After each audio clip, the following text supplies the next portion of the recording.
Hello listeners, this is Blair Braden, co-founder of Denver Wealth Management. Today I'm very excited to have with us Norah Lile from Integrity Mortgage. Today is March 4th, 2020. As you all most likely know, there's been a lot of news around the coronavirus, interest rates. We've had several questions from folks. What do we do now in terms of our finances? So we're really excited to have Norah here to talk to us a little bit about the interest rate in mortgage world, to see if there's anything clients can be doing in terms of their mortgage to maybe take advantage of this time period. So Norah, if you wouldn't mind, can you maybe give us a breakdown on what's happening right now in the mortgage world in general, interest rates, anything you'd like to talk about on that? Well, thank you for having me, Blair. I very much appreciate it. Interest rates are fantastic right now, mortgage interest rates, and they are at the second lowest place that they've been in the last 50 years. And what we say today will probably be outdated tomorrow. It could be at the lowest in 50 years tomorrow, so who knows? Right. But basically everything is on the bottom level of what we've seen in my career, Okay. which is fantastic. The other interesting thing I just read was that credit scores are at an all-time high as well. Okay. And they attribute that to the millennial generation now hitting their stride as far as pay, and the higher end of the millennials are closer to 40 years old, and they just have their financial houses in order. So the banks, the lenders are seeing that very good credit risk when they lend on mortgages. So that also helps on top of everything else to attribute to the low interest rates that we're seeing. Absolutely. Through a lot of 2019, the reports we were seeing around consumer debt was that it was not necessarily at an all-time low, but that consumers, to your point, Norah, were doing an exceptional job of paying off their debt and insuring their financial house. So that's great. We've seen a little spike in that in the last few months, but at the same time, still very good all in all.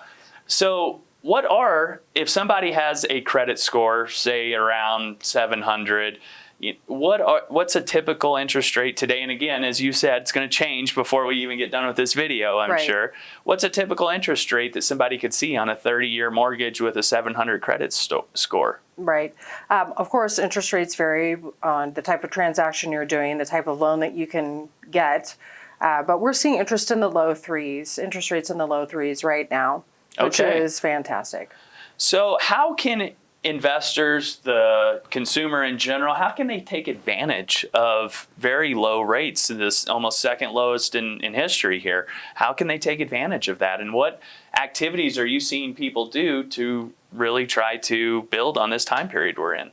Well, great question. I think that there's a lot of people that have been kind of on the fence about purchasing a new home to them. Okay. And so this might be the time that you consider just seeing what you qualify for. Even if you're planning on waiting to a later quarter or next year, you might just take a look at what your payment is, because with interest rates so low, of course, you're going to be able to afford more house. So there are a lot of low down payment options out there, and that might be something that you check out right now. Maybe get off the fence about that. Okay. The other thing is just refinancing to make sure that your debt is in order, that you're taking advantage of the lowest interest rates that we will probably see for some time. Make sure, and I'm not just talking about making sure you have a low interest rate on your mortgage, but do you have student debts at 6%, 7%, 8%? Do you have credit card debt in the double digits? Were you looking to take out your equity and purchase a different home, a second home, an investment property? Were you looking to take out your equity and fund life insurance premiums, the type of things that you thought, well, I'd like to access my equity and do X, Y, and Z with, but I'm not sure what that would do to my mortgage. Now is the time to check into that.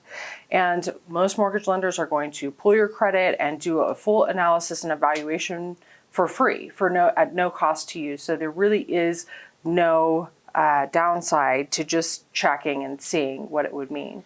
And even if you're only dropping the interest rate on your mortgage by 1/4 point or 1/2 point, but you're going to take equity out and get rid of high interest debt, you could have a really big impact on your overall financial picture. Absolutely. Compound interest is great when it's working for us, but when it's working against us, it's one of the worst enemies to our finances. So leveraging this opportunity that we have now to look at our debts that are out there, do the cash out refi, and possibly pay off some of those debts, freeing up additional cash flow. And we love when our clients are able to do that. We've had several clients who've taken advantage of this lately, to where what they're doing is the money saved, they're now investing that money, building their wealth, which I think is a wise thing to be thinking about right now. So the Federal Reserve came out yesterday and they lowered interest rates by 0.5% or 50 basis points in our world is what we call that. So is there a direct correlation between the Federal Reserve, how they adjust interest rates, and what our folks can see on their mortgage rates? No. Okay. They are tied closely together, but just because the Fed cut interest rate by 0.5 point, that doesn't mean mortgage interest rates have gone down 0.5 point. In a case where it was unplanned for the Fed to meet and do that, of course, the mortgage market reacted and rates did go down, but they didn't go down 0.5 point. And a lot of times when the meeting is planned and it's anticipated that they're going to cut rates, the mortgage interest rates that you're seeing have already factored into what the market anticipates they will do. So just because the Fed goes and cuts rates doesn't mean that you're going to see a drop in mortgage interest rates. There are a lot of other things that impact mortgage interest rates besides what the Fed does. Okay. And that is, the stock market, what's anticipated to happen there. I think that you would agree that, maybe not, that people would rather have their money in the stock market in the long term rather than in the bond market, because Absolutely. the bond market is less yield, less risk, less yield. So, as soon as the stock market recovers and people take their money out of the bond market and put it back in the stock market, which has then usually a negative impact on mortgage rates. Okay. So once the coronavirus, whatever happens with it happens, and people are going, and then the market stabilizes, then you'll likely see an increase then in mortgage interest rates, because people are then focused on the stock market. So then, assuming if we believe the market is going to go up from here, then the thought would be we don't necessarily have a whole lot of time to be thinking about refinancing our mortgage. Right. That it's something that we would want to do sooner than later to check into. Right now seems like not just because of the market as a good time to look at mortgage refis, but also the fact that we're all getting our required documents together right now for tax season, that it seems fairly logistically like a good time to look at refinances as well, because we've already gathered a majority of the data that someone in your position might need to let us know if we need should refi or not. Is that accurate? I mean, that we're getting most of our documents together already? Very good point. I'm embarrassed I didn't think of that myself, actually. I should call everybody.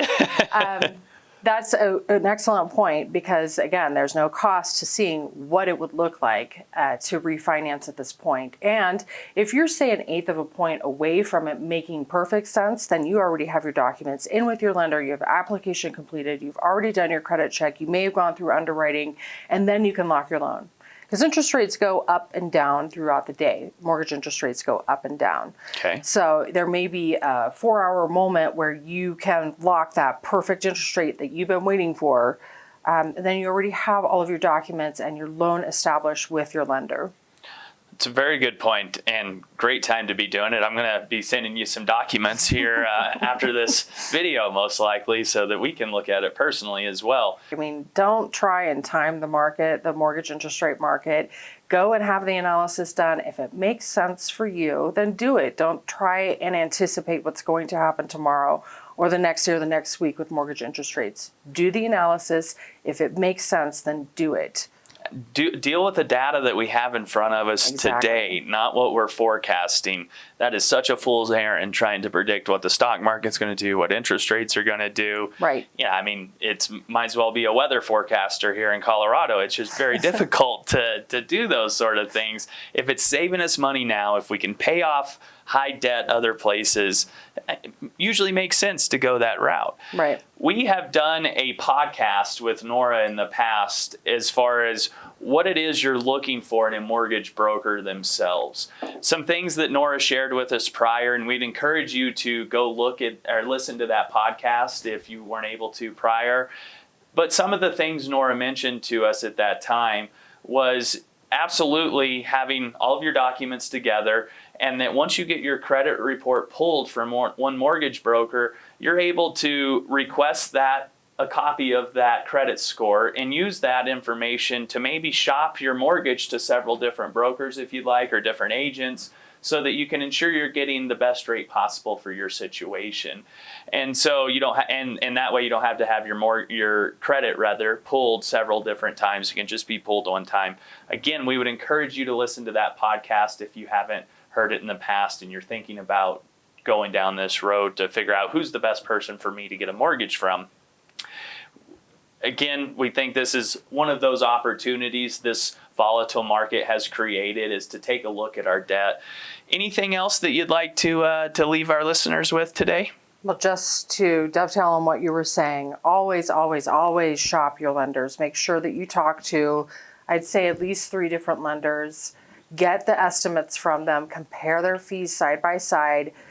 Just because all of them have a 3 1/8% rate doesn't mean one isn't charging you a point and one is charging you 0. That's where they come. That's where the difference is. Major part of the difference is, and also in the little ticky-tacky lender fees that sometimes add up to thousands and thousands of dollars. So just make sure that you are getting multiple estimates. It's the best thing that you can do. Guard your credit, as Blair said. Guard it. Well, and personally, I like working with somebody like Norah because I like the independence. That's one of my my own personal bias when it comes to my insurance agents, my mortgage brokers, my real estate agents, even my investment professionals. I like independence, being able to have someone that bases their process on education to me, the end user, and they are able to explain to me the difference between this mortgage and that mortgage and this mortgage, and why we should go with this company rather than this company. When a person that is tied to just one company, I feel like there's a little bit of conflict of interest there, that maybe we're not getting the best deal possible for our situation. And so that's why my family has decided to use Norah, is because of her independence, her education that she's willing to give us when it comes time to purchasing a home or refinancing, her patience. And of course, it's all digital and makes it easy for Karen and I to do these sort of things. So we're a big fan of all that as well. If you have friends and family that are worried about this situation in the markets in general and what's happening, and they have a mortgage, we would ask you to share this video with them. Please do. Again, our goal through these time periods is look for opportunity. We feel that possibly refinancing homes, increasing our cash flow, reducing our debt load, that has been an opportunity that is presented to us here with the interest rates now coming down. This opportunity, I don't think, is going to last forever. This is not something that you want to postpone for weeks and weeks and weeks. It's something that, as you're getting your tax documents together, I would encourage you to reach out to an independent mortgage broker and see if this makes sense for you or your friends and family that have a mortgage. So please share this video, and hopefully some people out there can save some money, clean up some debt in their life, and be off to the races, hopefully saving more and building their own wealth. Thank you very much for listening. Please let us know if you have any questions, denverwealthmanagement.com. Feel free to follow us on Twitter, Facebook, and check out our website for different events that we have in the Front Range area. Thank you very much.